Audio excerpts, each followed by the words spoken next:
What's happening, story makers? The last time we were together, we got to know our characters a little bit better in our picture books. Henry the Snake, we established that he is a grumpy loner who scares all other creatures out of his desert every time they try to move in. And we used a combination of close-up shots, mid shots, and long shots, and a variety of picture types. We've got a half-page illustration. We've got 3 little vignettes over here, which is a fancy French word for small picture. We're going to move into the conflict of our story. So while we don't particularly appreciate conflict in our everyday lives, we expect it and are excited for it in stories. Introduce a problem for our main character.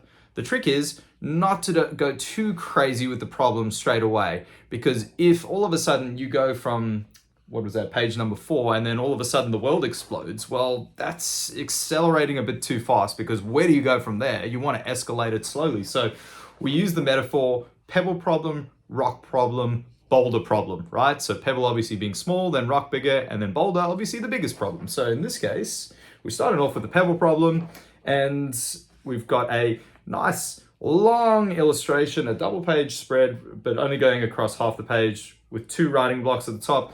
Let's go to the desk and see what that looks like. Like I said before, we're going to introduce a pebble problem for Henry the Snake. So not something that's going to be too crazy, just enough to get the conflict started. So we're going to write one small problem our character is having. We're also going to write how they feel about that problem. And then we're going to draw a nice large illustration. This is our first double page spread. It's not the entire page, but it is kind of halfway there. So let's see what that looks like.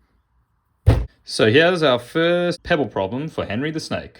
One day, a rabbit named Humphrey hopped into Henry's desert. The grumpy snake was less than impressed. So you can see the cute fluffy bunny looking incredibly sweet, and Henry just being absolutely shocked that a little bunny would dare to do that to him. I've obviously typed this one, and I've drawn with my graphics tablet. You can work on your computer at home, or if you're in class, just writing neatly in these blocks is good enough too.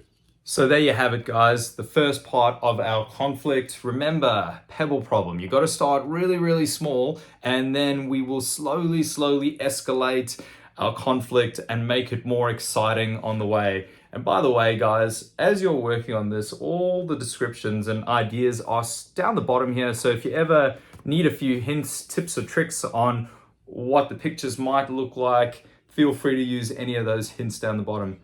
Thank you so much for listening. Happy story making, everyone.